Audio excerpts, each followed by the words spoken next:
Leap of Fate podcast fans. Welcome to this week's episode with yours truly, Randy Silver. As always, what is the Leap of Fate?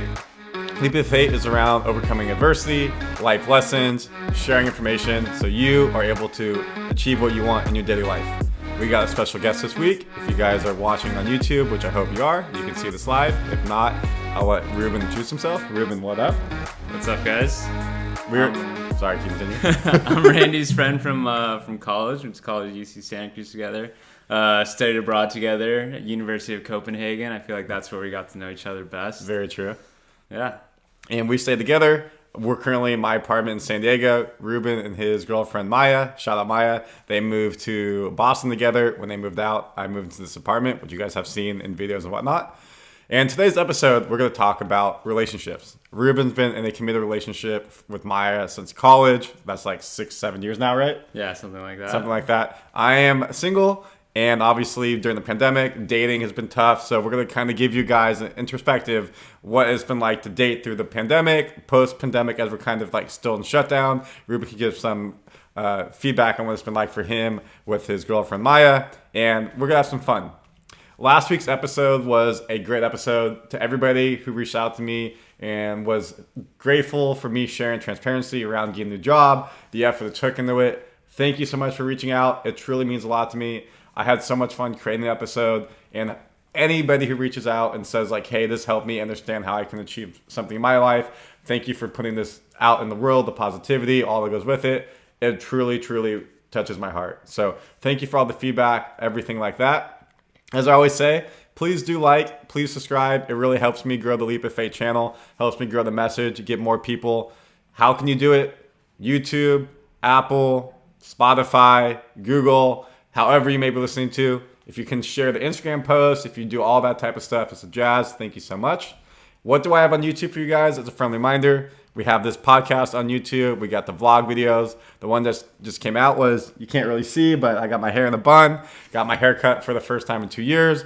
The video coming out this week, I went to a bridal shower for my friend Jake and Roxana. Shout out. And I filmed it, and we surprised Roxana and the whole bridal shower with a mariachi band. It was super cool. So that video comes out Wednesday. We have a do-yourself van conversion, other videos like that. So please go check out the YouTube. And if you have a moment, please like and subscribe. With that intro in, let's dive into this week's episode around relationships. So Ruben, this is where we'll bring you back in. Thank you for being here. Yeah. So what I want to do today is just talk about relationships and what a relationship can do for the positivity in pandemic and just in life when you are feeling alone, feeling neglected, feeling like you're not connected because you're not with your coworkers and you're kind of tied with someone forever. In the terms of like you guys are living together potentially. So it's something that you have some experience with. You and Maya live together. For me, I'll start, I was living in San Francisco when the pandemic started, and I moved home right when it all happened to go live at my parents' house. 2 reasons. 1, I don't want to really be stuck inside of a city apartment in San Francisco. And 2, with the pandemic, you know, my parents are a little bit older in their upper 50s. Scenario, were they able to go out, go grocery shopping? You know, what was that going to be like? So maybe me being younger, mid-20s, I'd be able to go help them. So in the dating life, that meant nothing. Nothing. Because you're at home, you know, I respectfully can't really bring a girl back to my parents' house. We're not really supposed to go out during the pandemic and the height of it. So for 6 to 8 months, I had no type of experience with dating. And I'll get to a point when I got back to dating, and I got some good stories for you guys. One could be considered a horror story, I guess. One's a funny story, and I can't wait to share that with you guys. But from your perspective, Ruben, when the pandemic first hit, what was it like for you and Maya being together? I mean, not much has changed for us. I mean, obviously, if you're trying to go out and meet new people, single life, it's different. I get it. But yeah, for us, it's pretty much unchanged. I mean, obviously, there's the whole aspect of, like, working from home together. That's a little tough if you got, like, a small one-bedroom. But, yeah, we pretty much did the same thing as you did. We moved back with Bay Area with our families and, like, you know, slightly bigger houses, so it was okay. But, yeah, not going out as much, not socializing as much. So I can imagine, you know, if you're, you know, single and want to meet new people, it's kind of hard. I agree. And so, you know, after a couple months in the pandemic, I was able to go on dating apps. The ones I probably used was Bumble and Hinge. Bumble, if you haven't heard of it, it's where you swipe, of course, but the girl is the one who interacts and starts the conversation. If you both match, the guy can't message you until the girl messages you first. It's pretty cool. The girls have the power, things of that nature. Hinge, a little bit more of a, what's the best word to say it? A more bio type of profile. You get to answer questions, see different photos around it, a little bit more interactive. So both of those work. For the sake of the conversation in this video, I'm going to retract people's names. Every name you hear will be a fake name. So if you're listening, you're out there, you all know who I'm talking about. So I was on Bumble and I met this girl. Again, we'll call her Jane. And we were messaging for a little bit. I was living at home. She was living at home, what we just talked about. And we couldn't do anything. We weren't allowed to go out. Everything was closed. So where we met was at a local park in Orange County. We would go out for like an hour. We'd go on a walk together, hang out, and we were vibing. And she was actually really cool. Were you guys wearing masks? We were wearing masks. So you had to wear a mask. The first 3 times we hung out, I actually never saw her face. She was very scared to just pull it down for a second. And I get that. I totally get it. Just have a huge mustache. Yeah, she could. Who knows? Maybe you needs braces. But so we went on a couple hikes and hung out and we were vibing. It was super fun. However, after 4 dates and you're Skyping at night and whatnot, it's there's only so much you can do when you have a new relationship. You need to be able to have experiences and look forward to stuff. And it was hard because we couldn't understand when we could hang out because we weren't allowed to hang out. Or hey, we went on the same hike 3 times in a row. So it was difficult. And there's a point there where the spark in that newfound connection was gone because it was kind of the same monogamous conversations over and over again. So any feedback, Ruben, from what I just said? No, it's just a very interesting experience. I can't imagine going through that, not being able to take off your mask and just have a closer human connection. It sucks. Yeah, while Ruben's having pillow talk. You're can you please put a pillow fort? I'm tired of you. So that was the first real relationship type of dating. I wouldn't even call it a relationship. We were just talking during the pandemic. That would have been spring 2020, again, in the height of everything being shut down. Then I moved to this beautiful apartment in San Diego. That was August when Ruben moved out. Him and Maya moved to Boston. I moved in. And things were still shut down. I tried to do the dating apps down here a little bit. Again, nothing really hit. Still a pandemic. I was going back home to see my parents, and of course they weren't the happiest with me being out, going out. This was pre-vaccine, bringing stuff back, so I would have to get a COVID test, be able to go back home, things of that nature. Shout out mom and dad, love you guys. So it was tough. It was very tough, and I probably didn't have any intimate relationship for about a year. And I'm a very loving person. I'm a cuddler. I'm a hugger. I'm all that jazz. And it was tough to kind of be alone. And I was in the feels. You kind of get in your own head, what am I doing wrong? What can I change about myself? Why can I not find that committed person? And vice versa for someone like Ruben, when you have those type of people, I saw the relationship. Him and Maya's relationship is probably the best I've ever seen. It's so good. They're so nonchalant. They're so perfect for each other. And you long for that, especially as I just talked about through the pandemic when you're alone, you can't go see people. You see other people having fun. You're I want that. I miss that. So it was definitely tough. I was in the feels a lot, feeling very sad. And I'm going to get to a funny story for you guys now. So Ruben, here we go. Drum roll, please. And I was playing a bunch of soccer. Big soccer guy. Love it. And this new girl came, and we'll call her Michelle. So Michelle came to soccer for the first time. We played pickup every Saturday, and I always bring my big speaker, have a great time, bump music. And she's like, "Hey, Randy, I really like your music. Can you send me your SoundCloud? This is really cool." So sick. So what can you read into that in relationships? One, she likes soccer, so we already have something interest. She likes my music, something interested. So I was and she was very cute. So I was okay, Michelle and I are vibing. I got her number, gave her a SoundCloud. I was hey, you're new here. I would love to go out with you and get to know you, show you around San Diego. So we made plans for the following Tuesday to go to Taco Tuesday at El Prez. You guys ever been to El Prez?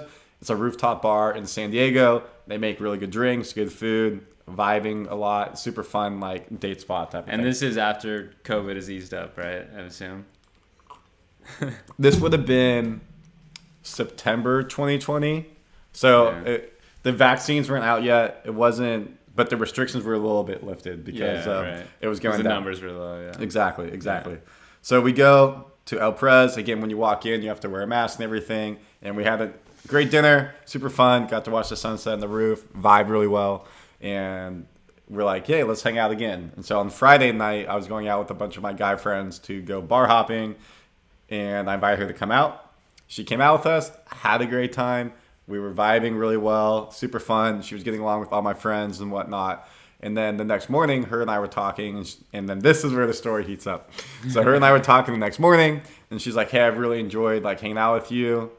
I have a request, and I feel like you're the right person to help me with this request. I was like, okay. She's like, how do you feel about OnlyFans? And if you guys don't know what OnlyFans is, it's a website where it's kind of like Patreon, where you as the creator own your own website or on the platform, and you can get money from people. A lot of people know OnlyFans as a website for like porn, sexual stuff, things like that. So, people take photos of themselves, post it, people pay it, things of that nature. But honestly, as a creator, you can do anything. Like Nicki Minaj posts all her behind the scenes videos of her tours on that. Other people use it as a way to, get money for themselves. I personally do have a Patreon for Leap of Fate. So if people really think the content that I'm putting out for free is good, you can go to Patreon. You can support me and give me some money. So donation-based, things like that. So basically like exclusive content. Exclusive content, yeah. Exactly. The top end people on OnlyFans can make like $25-30 million a year. Of course, crazy amount. But like that's every profession. Top end people make a bunch. Yeah. So she's like, yo, what do you think of OnlyFans? I was like, I mean, as a creator myself doing this stuff, I respect the power in your hands. She's like, what if I told you I had an OnlyFans? I was like I said, respect it. She's like, well, it's a unique OnlyFans. I was like, okay, what does this mean? He's like, well, I'm a clown. I was like, what do you mean? She's like, I'm a clown. I get paid to do clown stuff. I dress up in full makeup, and people pay me for requests to do stuff for them on OnlyFans, and I get money off of it. What do you think about that? And I sat there and I was like, that is so cool. Are you kidding me? Dress up as a clown, do stuff? Like, more power to you, girl. Like, great answer. Yeah, it's great. Like, I love what you need. And like, I was vibing. Then she showed me her OnlyFans page. She showed me her Instagram page, and it was great. And again, for the purpose of this conversation, I will not show you. If you guys really want to find it, go find yourself. But we're going to retract it for the purpose of the podcast. And the request was, someone's paying me to throw 5 pies in my face, or to get 5 pies thrown in my face. Let me restate that for you guys.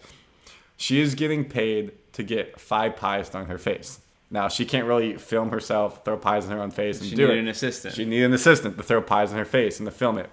And she asked me, can you be my assistant? Can you come to the park with me on Monday, film me, and throw 5 pies in my face? And I was like, yeah, dude. That sounds awesome. Why not? Like, again, I've been through quarantine, like, very lonely this whole time. So, like, why not? This is so excitement. Like, yeah. It's a good, fun life. So Monday night after work, I go to her apartment.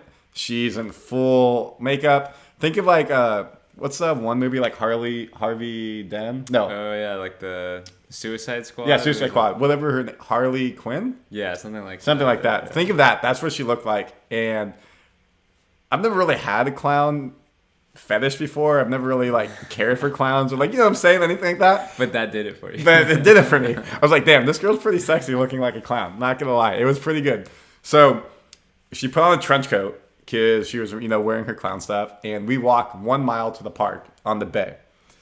And people were honking their horns. People walking by are staring. And we're just laughing this whole time. And I was just like, is this normal? She's like, yeah, whenever I go take my photos and whatnot, this always happens. So we walked to the bay, and everyone at the bay now, it was like dusk time. So people were like walking around. We're staring. They're watching. They're like, what the heck is going on? She pulls off her trench coat. She's in her outfit. She takes out her backpack. She's got 5 tin cans. She's got whipped cream, and we put whipped cream in all the different, whipped cream. We put whipped cream in all the different tin cans, and she's like, this is what I need to do. I'm going to talk into the camera, be in character, and then periodically throw the pies in my face. I'm going to run away from you, and then chase after me and put the pies in my face. Put 3 pies on my chest and 2 in my face. I was like, wait. Nobody wants pies to the chest. People want pies to the face, right? Well, what do you know? I mean, she's the expert. Yeah, she is the expert. Then that's why I was like, I'm gonna default to you, but I think we should do 5 pies to the face. So this one dude walks up and he's like, yo man, what are you guys doing? Like, I'm so interested. And I told him, yo, she lost to fantasy football last year. She came in last place, and her punishment is she's got to get pies to the face, and I get to film it, and we're going to send it to the whole group. And the guy's like, oh my God, can I help you? Can I throw a pie? And she's like, yeah, totally. So now we had a third person coming in to help us. And we have probably a crowd of 15, 20 people that's watching. Oh my God. So I grab the camera. She starts. She goes in full character. And we'll just say it was risky. Risky in the terms of like burlesque type of style. Like she was like very seductive in the way she was talking to the camera. Nothing egregiously explicit or sexual, but like it was very like intimate into the camera. Mm-hmm. And so after 15 seconds, I put the first pie to her face. She like licks it with her lips. She got whipped cream all over her face. Stays more stuff to the camera. Throws a second pie in her face. And then gets a little bit more risky in what she's saying. And then the guy who had the third pie, he's like, yo, this is crazy. This is not some fancy football shit. Yeah, he's like, this is not it. At that point. Yeah. So he's like, yo, I'm out. I don't want to be part of this. Oh my God. And he ran away. He dropped the pie, gave it to me, walked away. And at that point, I think everybody else around realized it wasn't fancy football or like something. And most people dispersed, which was like really funny to see. So I got the third pie. She ran away. As she ran, I held the camera. She's talking to the camera. I threw the third pie on her chest. Got the fourth pie. Threw the fourth pie on her chest. And I was like, fifth pie, this is for me. I'm going straight in. I grab her face and boom, the straight pan to the pie. She licks it off, does her final send off, and then we end the video. So that was probably like a minute and a half video all together. It was super fun. It was great. She had whipped cream all over herself. She jumped in the bay after because she brought her bathing suit, and then we went back to her house and we bought burritos and had a good night. And I don't know if I'd call that a date, but it was definitely something that is very memorable, and I had really fun. Yeah, sounds like a fun date to me. It was great, especially after COVID. And then 4 days later, she texts me and she's like, "Hey, Randy, so do you want the feedback on how the person thought of the video?" I was like, "Yeah, of course. I would love this feedback." So he loved it. He gave me my money, but he had one issue with the video. And what do you think that issue was, Ruben? The pie to the chest. The pie to the chest. He said pie. He's like, why would you not put all the pies to the face? Who pies to the chest? And that's exactly what I said. So that was really funny. She's like, I guess I should listen to you. Maybe you're the clown expert. Maybe not. So after that, we hung out like one more time. And then she told me she was going to start dating her clown daddy. Which I was like, okay, do you, girl? They are together in a relationship now. Good for them. I'm happy for all of them. And that was my first foray into a date, I would guess, post-middle COVID. And it's a great life story. It's a fun life story. Wasn't the person for me, of course. Still single after this one. But it kind of, again, the purpose of sharing that story is dating is up and down. There's a lot of roller coasters that go with it. And you just have to have fun with it. Some people are going to work out. It's going to be forever, like Ruben. Other people, it's not going to be a workout. And you're going to have a cool story to hopefully tell. Yeah, I mean, I imagine that's what, dating life is, especially with all the dating apps. There's, it's hit or miss. It's hit or miss. Just gotta put yourself out there and try it out. Yeah. So that's the good story. If you guys remember, I told you 2 stories. 2 stories. So now we're going to hit the miss part. One that went severely bad. Severely bad. We're going to call this woman Karen. Karen. Oh, okay. For the purpose of this conversation, I think Karen's a very good name. So if you guys are my close friends and you listen to this, you guys probably know the story because it happened with a lot of people around. But again, this shows you the part dating and the intricacies that go into it.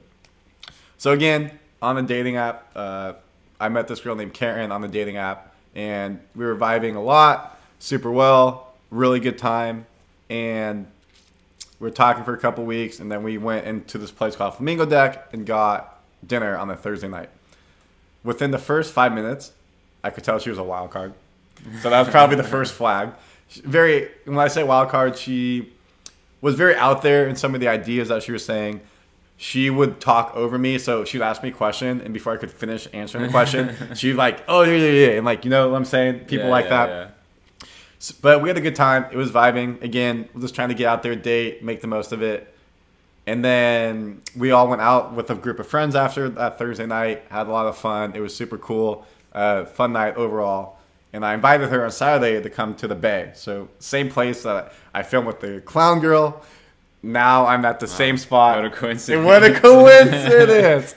So now I'm at this spot with her. Our friend was in town. Or excuse me, my friend was in town. He was cooking up a big barbecue on the beach, Bay type of vibe. 30 of us were all there. I understand from her perspective that could be intimidating. You just meet someone, you're hanging out with the whole friend group. Probably it's tough. It's tough. So learning lesson there for me.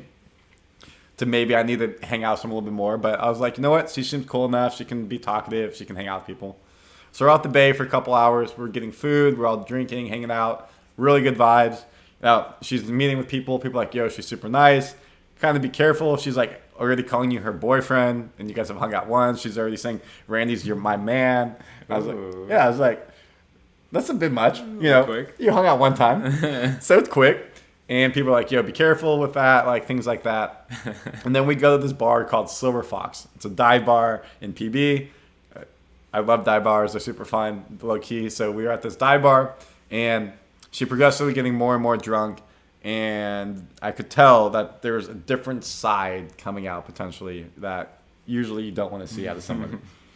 So she goes up to my friend, and my friend, for this conversation, we'll call him Kevin. And goes, yo, Kevin. She's like, hey, my name's Karen. What's your name? Kevin. And she says to Kevin, yo, you're from Slow? That is the worst place in the world. And I look at her as like, why would you say that to somebody? Or like about where they're from? And she's like, oh, I've never been there before, but like I've heard the worst things about Slow. Like it's a terrible place to be. Yeah, pretty pessimistic vibe, right? Pessimistic, and also just like very aggressive to say to somebody. Yeah. So aggressive. So I was like, yo, like, can you please chill? Like, that was not a nice comment. And so Kevin obviously was a little bit agitated that somebody would say that about where he grew up, his life, and was like giving her sass back and looks at me. So she looks at me and goes, yo, so Kevin's one of your best friends? And I was like, yeah, we've traveled the world together. We live together. Like, we're best friends. She goes, well, he sucks. You must suck because you're best friends with him. Like, I don't even want to hang out with you anymore. I'm going to grab my stuff and leave. Wow. Yeah. Literally turned. Like, again, something snapped and it went off. So she grabs her stuff and is like yelling at me saying I'm a terrible person in this dive bar. And it's a very tight dive bar. Mm-hmm. All my friends are in there. So everyone's just watching. And then she runs out like crying. And I turn around to everyone. I'm like, everybody, I am so sorry. That was so uncalled for. I apologize for her actions because that's indicative of me because she's my guest here with everybody. I'm going to go outside. I have no intention to want to continue to hang out with her the rest of the night. That was not okay. But I just want to make sure, because I can tell she's a bit drunk, she gets an Uber and gets home safely. Trying to be a gentleman and help her out. So I go outside, and the dive bar's got a little patio. There's two guys sitting right there smoking cigarettes, two random people. She's sitting right there just bawling her eyes out. So I walk up to her. I'm like, hey, Karen, what's up? Can we talk? She won't talk to me. I'm like, can we please talk? And I hope you can Uber home, like whatever. And just won't talk to me. So I sat there for like 3 minutes. I was like, cool. I wish you the best of luck. Have a good night. I'm going to go back in with my friends. And she goes, why the fuck, excuse my language, why the F would you bring me into that situation? Yeah. I was like, what situation? She felt uncomfortable with your friends? Yeah, or something like that. Or like, she's like, it's not fair for you to be mean to me. Why would you like choose your friends over me? Like the moment that I ran away, you should have ran after me. Mm-hmm. I was like, well, Karen, you unfortunately like ran away crying. I needed to mitigate a situation, make sure like my friends are okay, and I came out here to talk to you, and you're not really talking to me. She's like, well, how about this? Can we just go home together? Can we go have a fun night together and then just leave all your friends and ditch them? And I was like, so you want me to leave all my friends right now, not go back in there, and just go home with you and forget about everything that just happened? She's like, yeah, like whatever, let's do it. And I looked at her and said, you know what? I'm not going to actually give you an answer because you're probably not going to be happy about the answer I give you. If you're pitting me between you, who I've known respectively for 2-3 days, or excuse me, 2-3 weeks, and my friends who I've known for my whole life, I'm gonna go inside and choose my friends. They're my family, and what you just did was a not an okay situation, and they would not be happy with the decision if I went home with you or we did something else tonight. So she's like, cool, then you should get the F out of here, go in there, be with your friends. Yeah. I was like, can I give you a hug? Can I make sure you get home? She's like, do not touch me. I was like, okay, fair enough. I respect that. Like, I was trying to be a gentleman. I take 3 steps away, and she turns around and goes, so you're not going to actually give me a hug? Like, you're just going to walk away that easy? A lot of mixed signals. A lot of mixed signals. And I was like, look, you know what? This is not our night. I hope you get home safely. I'm going to go in. So I go in. I'm sitting there. All my friends are like, yo, I'm so sorry you had to deal with that. I was like, I'm so sorry that you guys had to deal with that. Yeah. But the best thing was everyone's like, yo, you handled the situation like a gentleman. You did nothing wrong. Like, she just obviously had something else going on. So after 15 minutes, someone taps me on the shoulder and goes, yo, Randy, Karen's behind you. I was sitting at the bar facing the TV. And they're like, yo, she's like back left over here. You should go talk to her because she's just staring at you. So I turn over. She smiles at me and she goes like, come over here. So I grab a shot, which was in front of me. I took it transparently and walk over. I'm like, hey, Karen, what's up? Like, I thought you left. She's like, can we talk? Can we go outside? I was like, no, whatever you want to say, you can say to me here, like in front of my friends. And like, obviously everyone's watching. What's up? And she goes, can you please go home with me? You just leave everybody right here? And like, everyone's listening and watching. And I was like, so wait, you really want me to leave everybody right here and go home with you? She's like, yeah, like I feel bad. I mean, you said bad stuff. I said bad stuff. Let's just call it even and then go. I was like, respectfully, I said nothing wrong at all. I've been trying to be the nicest, most like gentleman person. I know I'm coming off that way. You said something very rude to my friend and then blew up and then left when he was a little upset at what you said. So I think it's best if you go home. Let's call me tomorrow. Let's chat about it. And we can see if we can mend bridges. And she started crying, asking me to go home with her. And I was like, no, I'm so sorry. I'm not going to do that. And she grabbed her stuff and cried and left. And all my friends again were like, you know what, Randy, you handled that super maturely. You did nothing wrong. Like, you talked to a very calm voice. Seems reasonable. It's very reasonable. So after 20 minutes, I'm like, you know what, guys? I'm going to go to a different bar. Other people want to go to a different bar. Let's go somewhere different. As we're walking out, she's sitting talking to the bouncer. So this is the 3rd time that we thought she left, and she's still there. And she's like, oh, yeah, this is the guy. The bouncer's like, yo, is your name Randy? I was like, yeah, my name's Randy. She goes, she's been talking to you nonstop. She's so sorry. She feels bad. Like, she wants to go home with you. And, like, was just chatting my ear off for 20 minutes. I was like, dude, I am so sorry. That sucks for you. You're trying to do your job, and you probably did not expect this. But, Karen, like, that's nice. I'm sorry you feel bad. Like I told you earlier, I'm going to go home. Like, I'm tired for the night. This has been a long day. Go do your thing, and then let's hang out tomorrow, or, like, let's chat on the phone. Let's not hang out. So I leave. I'm walking. You think the night's over, right? Yeah. Yeah. At this point. So at this point, I'm walking, and then someone calls me. They're like, yo, she's following you. I was like, what do you mean? Like, don't turn around. But she's basically like a street and a half behind you, just like following you. She's like, you cross the street, she crossed the street, like we all saw. Yeah. So you need to hide or do something. I was like, okay. So I saw a smoke shop up ahead. I go into the smoke shop. I'm like, yo, man, can you hide me? Like, I have this girl who's following me. She's being really crazy tonight, and I'm trying to get away from her, and I feel like I'm getting stalked. Like, I need you to hide me. He's like, yo, man, I got you. No one's in the smoke shop. So he hides me behind the desk and the counter. I'm, like, laying on the floor. And he's like, I was like, yeah, if a blonde girl goes by, then, you know, we're good. Yeah. So I'm hanging out behind there, and I can kind of see up. And she walks in the store and does, like, a 360 through the store. So that means she definitely saw me come in. And she goes up to the guy. She's like, yo, have you seen this guy walk in, like, black shirt? I actually may have been wearing the same shirt, to be honest. Probably. And he's like, no one's come in. You see it's empty. She's like, no, I definitely saw somebody come in. Like, his name is Randy. Where is he? And he's like, dude, no one's in here. Like, if you're not going to buy something, like, please leave. And so she, like, stopped for a moment, sat there, and then, like, walked out. He then looks at me and he goes, wow, you were not kidding. Yeah. You were not kidding.